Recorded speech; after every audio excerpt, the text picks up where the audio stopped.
Olá pessoal, tudo bem? Quem está falando aqui é o Eladio Holanda, jornalista, escritor, construtor. Todo mundo sabe, eu tenho 46 livros solos lançados e hoje a gente vai falar um pouco aqui no vídeo de um dos livros que eu falo, né, que é sobre a Copa Libertadores da América. A gente está vendo aqui a capa, Libertador da América. Esse livro foi lançado em 2015 e conta a história das Libertadores até o ano de 2015, né? Claro que falta a Libertadores de 2016 e 2017. 2016 eu cheguei até a colocar a tabela, né, da Libertadores, mas 2017 ainda não. Na verdade, eu pretendo atualizar esse livro no final desta Libertadores da América, atualizando já com os campeões 2016, o Nacional de Medellín, e 2017. Mas a gente vai falar hoje um pouco sobre as oitavas de finais. Na verdade, eu vou dar aqui minhas opiniões sobre os classificados para as oitavas de finais, né? Nós temos 16 equipes, o sorteio será dia 14 de junho em Luque, no Paraguai, e 6 delas do Brasil, né? Então são 16 equipes, 6 dessas equipes do Brasil. Nós temos o Palmeiras, da cidade de São Paulo, joga no Allianz Parque, o seu estádio, né? E já conquistou a Libertadores uma vez, em 1999. E o Palmeiras é um time dos mais tradicionais do Brasil. Tem aí o craque Dudu, que é uma das estrelas aí do time. Tem também no currículo aí 5 títulos brasileiros contados a partir de 1971 e mais 4 títulos que a CBF reconhece como brasileiro entre Roberto Gomes Pedrosa e Taça Brasil. E o Palmeiras realmente é um dos favoritos, né? Já conquistou também a Copa Mercosul, outros torneios importantes aí do mundo afora. Nós temos o Santos, que é uma das equipes mais tradicionais do continente. São 3 Libertadores que o Santos tem, né? Ganhou em 62, 63 e em 2011, né? Na época do Pelé e na época do Neymar. Santos é da cidade de Santos, estádio da Vila Belmiro, né? Ocasionalmente pode jogar no Pacaembu, que é na capital. E o Santos tem aí o Lucas Lima, que é um grande meia também, assim como o Dudu. Um jogador que pode realmente desequilibrar a favor do Santos. Eu acho que o Palmeiras é mais favorito ainda do que o Santos. Não acredito que o Santos tenha potencial para ganhar, mas é um dos favoritos. A gente deve sempre respeitar a tradição aí das equipes. Além dos 3 títulos de Libertadores, o Santos tem também aí Copa Comembol no currículo. Tem 2 títulos brasileiros se contar a partir de 1971, mais 6 títulos entre Taça Brasil e Roberto Gomes Pedrosa que a CBF reconhece. E é um dos favoritos com certeza, né? Eu falo até aqui no meu livro desse título do Santos, né? Dos títulos na época do Pelé. Aqui, por exemplo, ó, Pelé com o Spencer, né? Jogador do Peñarol, na Libertadores de 63, né? Além desses dois, nós temos aí o Grêmio, outro time que já conquistou a Libertadores, né? O Grêmio conquistou em 83 e 95, na época do Renato Gaúcho e na época do Paulo Nunes, do Jardel, né? Daquele time lá de 95. O Paulo Nunes, se eu não me engano, não estava, né? Especificamente do Jardel, do Filipão, Adilson, né?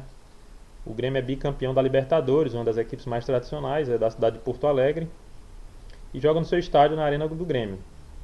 Tem hoje o Renato Gaúcho como técnico, e tem o Lucas Barrios, né, que é paraguaio, que acabou não vingando muito no Palmeiras, mas no Grêmio está dando certo. Acho que o Grêmio é um time copeiro, time perigoso realmente, assim como o Palmeiras para ser campeão dessa Libertadores. O Grêmio é até mais copeiro do que o Palmeiras, na minha opinião, mas o Palmeiras hoje tem mais time, né? Tem mais elenco, está mais estruturado. A outra equipe que a gente vai falar um pouco, o Grêmio também, entre outros títulos, só para lembrar, tem a Recopa, né? Recopa Sul-Americana. Hoje a gente vai falar também do Atlético Mineiro. É o quarto time aí do Brasil, que eu estou listando, não estou listando na sequência. De Belo Horizonte, Estádio Independência, ele joga no Independência ou no Mineirão. O Atlético Mineiro tem um título brasileiro, de 1971, e tem uma Libertadores, aquela de 2013, né? Quem não lembra do São Vitor, né? O Atlético Mineiro tem um timaço, né, realmente. Só lembrar o ataque, né, Robinho e Fred, né, 2 dos jogadores aí mais desejados do Brasil, né. O Atlético Mineiro também tem títulos importantes de expressão no continente, que é a própria Copa Comembol, né, que ganhou nos anos 90. É um candidato. Eu acredito que o Atlético do Brasil, eu acredito em Atlético Mineiro, Palmeiras, Grêmio, e eu acredito também no próximo time que eu vou falar, que é o Botafogo, né. O Botafogo, ele não tem título de Libertadores, né? Já disputou a Libertadores, na época do Garrincha chegou até a semifinal, mas é uma equipe perigosa. O time está unido, né, com o filho do Jairzinho como técnico. Já ganhou um Campeonato Brasileiro, em 1995, lá na época do Túlio Maravilha, e na mesma época também ganhou a Copa Comembol. Né? O Botafogo, pelo menos, tem esse título internacional aí no seu currículo. Busca a Libertadores. Eu costumo dizer que dos 12 times grandes do Brasil, os 4 do Rio, os 4 de São Paulo, os 2 de Minas e os 2 do Rio Grande do Sul, Botafogo e Fluminense ainda não tem título de Libertadores, são os dois únicos, né? E o Botafogo está buscando aí. Joga no Rio de Janeiro, né? É estádio Newton Santos, o antigo Engenhão. E tem aí o Rodrigo Pimpão, né? Que está jogando muito, fazendo belos gols, né? Uma bicicleta e um voleio atrás do outro. É um time perigoso. O que falta realmente aos times carioca é um pouco mais de saber jogar torneios sul-americanos. Isso aí pode fazer falta para o Botafogo. O outro time, o Atlético Paranaense, é uma equipe que não é uma equipe gigante, lá para fora, né? Considerados gigantes. É uma espécie de Lanús da Argentina aqui para o Brasil, né? Mas é uma equipe que já ganhou o Campeonato Brasileiro em 2001, já foi vice-campeã da Libertadores. O Atlético Paranaense já foi vice-campeão da Libertadores em 2005, perdendo para o São Paulo. É uma equipe que tem jogadores experientes como Grafite, Carlos Alberto, né? O Carlos Alberto marcou até o gol decisivo, o goleiro Everton da seleção. É uma equipe que vai dar trabalho. Não vai ser uma equipe também fácil de ser batida. Mas claro que a gente apostar que o Atlético Paranaense vai ser campeão realmente seria uma surpresa para todos, né? Então essas 6 equipes brasileiras, eu aposto muito realmente no Palmeiras, no Grêmio, no Santos, no Atlético Mineiro e no Botafogo. Eu tiraria o Santos, Palmeiras, Grêmio, Atlético Mineiro e Botafogo. Dos argentinos, nós temos aqui o River Plate. O River Plate não precisa dizer nada, né? Tem o Lucas Alario, que está jogando muito, um dos melhores jogadores, tem uma das melhores campanhas aí da Libertadores. É de Buenos Aires, joga no Monumental de Nunes, já ganhou a Libertadores 3 vezes, quase a cada 10 anos, né? Uma coincidência, ganhou em 86, 96 e 2015, né? São 3 Libertadores, já ganhou Supercopa, já ganhou Copa Sul-Americana e tem 36 títulos argentinos, né? Então a gente tem que respeitar realmente o River Plate. É o maior favorito depois dos brasileiros, na minha opinião. Além do River, nós temos aí o São Lourenço. São Lourenço do Ortigosa tem 15 títulos argentinos, já ganhou a Libertadores, o time do Papa, né? Ganhou a Libertadores em 2013, já ganhou também a Copa Mercosul e já ganhou uma Sul-Americana também. Então é uma equipe tradicional do continente, uma equipe que quando é como o Corinthians no Brasil, né? O São Lourenço eu costumo comparar. Quando começou a ganhar torneio internacional, começou a ganhar sem parar, né? Quando ganhou a Mercosul e a Sul-Americana e foi ganhando seu espaço. E se reencontrou na temporada, estava muito mal devido à paralisação lá do Campeonato Argentino. É uma equipe muito forte. Aí nós temos também o Lanús, que não tem título de Libertadores, mas já chegou perto. Tem 2 títulos argentinos, é o atual campeão argentino, 2016. E já ganhou tanto Copa Sul-Americana quanto Copa Comembol. Tem o atacante lá, o Sandy, que é um atacante perigoso, um jogador raçudo, assim como o Ortigosa do São Lourenço, só que o Ortigosa é mais recuado, né? O Sandy já é um centroavante.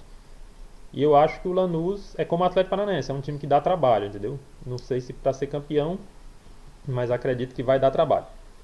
O time que completa na Argentina é o Godoy Cruz, que na verdade o estádio do Godoy Cruz é o Feliciano Gamberini, né? Mas ele joga nas Ilhas Malvinas, né, que é o estádio lá de Mendoza. O Godoy Cruz não tem tradição, mas é de uma cidade tradicional, Mendoza, na Argentina. Se você pegar as cidades argentinas principais, é Buenos Aires, Córdoba, Mendoza, Rosário e La Plata, né? E Mendoza realmente não tem ainda aquele time, mas o Godoy Cruz tem que ser respeitado, né? Tem um time aí que fez uma campanha muito boa, com o Ayoví no ataque, jogador perigoso. Mas eu não acredito que o Godoy Cruz vá conseguir realmente chegar muito longe. Eu acho que já chegou longe, tanto que não tem nenhum título de expressão, só Série B no Campeonato Argentino e torneio do interior, torneios regionais, né? Chegou a ser vice-campeão em 2014, no Campeonato Argentino, mas eu não acredito muito não. São 10 times entre Brasil e Argentina, daí sobram 6 vagas, né? Uma delas de uma equipe super tradicional do Uruguai, o outro país campeão do mundo aqui do Brasil, da América, que é o Nacional de Montevidéu, que joga no seu estádio, Parque Central, mas se for numa decisão pode jogar no Estádio Centenário lá em Montevidéu. O Nacional ele tem muitos jogadores experientes, né? O Fusilli, tem o Polenta, né? Que é um jogador considerado, o nome já diz, né? Polenta lá no idioma uruguaio, idioma espanhol, é raça, né? Vontade, né? E o Nacional é uma equipe perigosa, porque Libertadores em fase de grupos é uma coisa, Libertadores em oitavas é outra. Então tem que respeitar o Nacional de Montevidéu. São 3 títulos de Libertadores, título de Recopa e 46 campeonatos uruguaios, né? O Nacional ganhou em 71, em 80, e a última vez que o Nacional ganhou foi em 88, que foi o último título, inclusive, do futebol uruguaio.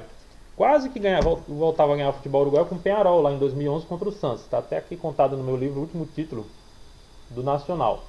Costumo dizer que o futebol uruguaio às vezes peca, que ao contrário da Argentina, a Argentina se adaptou às mudanças e hoje o futebol argentino já não tem tanta catimba, tanta violência. O futebol uruguaio não. Eles são super educados, as pessoas que moram no Uruguai, mas no futebol eles ainda são muito brucutu, né? Eles não fazem nem por maldade, eu acredito. É porque o futebol uruguaio lá se originou do rugby, né? Mas o Nacional é um dos favoritos, sim. Uma hora é aquele negócio. Uma hora o futebol uruguaio vai voltar a ganhar a Libertadores. Não ganhou a Copa América em 2011, então tem que ter cuidado. Temos também o Guarani do Paraguai. Tem 11 títulos paraguaios, né? Nunca chegou à final, mas já chegou à semifinal de Libertadores. Joga lá no Defensores del Chaco, né, em Assunção. E a equipe do Guarani do Paraguai tem o Camacho. É um grande meia, um bom meia, que está se destacando ali na Libertadores. Eu acredito que o Guarani tem que ser respeitado pelo seguinte: várias equipes paraguaias, como o próprio Nacional em 2014, o do Paraguai, né, foi vice-campeão. E eles sabem se defender e segurar o resultado. Ontem mesmo, na partida de ontem, empatou 0-0, soube segurar o resultado e garantir a vaga contra o Iquique do Chile. Aquelas equipes paraguaias difíceis de você, né, trombadora, como diz o Galvão Bueno, né. Sobraram 4 vagas, né, duas delas para equipes de Guayaquil, o Emelec, que joga no estádio Jorge Capwell, e o Barcelona, que joga no estádio Monumental, Banco Pichincha, né, que é o banco de lá. E são duas equipes fortes. Eu acredito que principalmente o Barcelona de Guayaquil, que tem aí o Dias, o atacante. O Emelec se inspira aí no Videz, que é um meia de armação. Eu acho que essas equipes são perigosas. O Barcelona já foi 2 vezes vice-campeão da Libertadores, uma vez até contra o Vasco, né? E o Emelec nunca foi vice-campeão, mas já chegou aí em terceiro lugar na Libertadores. Então são equipes que sempre chegam. E como a LDU ganhou, pode acontecer sim das duas ganharem. O Emelec tem 13 títulos equatorianos, enquanto o Barcelona tem 15. Aí você diz, mas é fácil ganhar o campeonato equatoriano. Nem sempre, né? Nós temos a LDU aí, às vezes surpreende. Outras equipes também tradicionais lá do futebol equatoriano. Deportivo Cuenca, Deportivo Quito. Quando jogam com os brasileiros dão trabalho. Então tem que ser respeitado realmente essas duas equipes, né? E temos aí 2 surpresas, né? Que acabaram tirando vagas de times tradicionais, de futebol colombiano, Nacional de Medellín ficou de fora, futebol chileno, Colo-Colo sem nenhum representante, futebol do Peru. E acabou que foram ofuscados pelo futebol boliviano. Os 2 times da Bolívia, apesar da altitude, eu acho que não foi só a altitude, são equipes que estão bem armadas, né? O Strongest, que é de La Paz, joga no estádio Hernando Siles, e o Jorge Wilstermann, que é de Cochabamba, joga no estádio Félix Capriles. O Jorge Wilstermann tem menos tradição que o Strongest, ganhou 6 títulos bolivianos e o Strongest ganhou 12. Claro, porque o Strongest é da capital, né? Então, naturalmente, ele é mais perigoso. Tem mais investimento e tal. Ambos já foram campeões do torneio, que é um torneio local da região ali, torneio Aerosul, mas nunca conseguiram. Já chegaram ali em quarta de finais, de Libertadores e tal. O Jorge Wilstermann tem o brasileiro, o zagueiro Alex Silva, que foi do São Paulo, do Flamengo, e mostrou nessa Libertadores mais força até do que o Strongest, na minha opinião.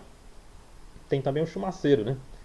O Strongest tem o Escobar, que também é um jogador que tá dando trabalho. Eu acho que o Jorge Wilstermann tem mais possibilidade. Eu acredito muito nessa equipe do Jorge Wilstermann, né? Eu acho que não para ser campeão, mas para chegar ali até numa possível semifinal. Vai depender muito do sorteio, né? Então a sorte está lançada, pessoal. Eu falei um pouquinho aí de cada um. Só uma curiosidade, o Jorge Wilstermann jogou o Túlio Maravilha. Jogou o Túlio Maravilha no Jorge Wilstermann. E o Jorge Wilstermann foi o time da primeira narração do Galvão Bueno, para quem não sabe, né? Em 1981, se eu não me engano. Nos anos 80, no jogo do Flamengo contra o Jorge Wilstermann, né? Então vamos aguardar. Eu acredito muito nas 4 equipes brasileiras, no Palmeiras, no Botafogo, no Grêmio, no Atlético Mineiro. Acredito muito no River e no São Lourenço da Argentina. E no Nacional de Montevidéu e o Guarani do Paraguai. Acredito nessas 8 aí. Vamos botar aí talvez o Barcelona de Guayaquil, né? 9 equipes aí que possam chegar pelo menos aí a uma semifinal. Claro que vai depender do sorteio dos confrontos, né? É isso por hoje, pessoal. Oitava de final da Libertadores. Valeu. Quem gostar, se inscreve. Quem não gostar também, não precisa se inscrever. Né? Na próxima a gente fala aí um pouco mais das Copas do Mundo, continuando lá a trajetória da história das Copas. Valeu, pessoal. Obrigado aí. Fiquem com Deus. Um abraço.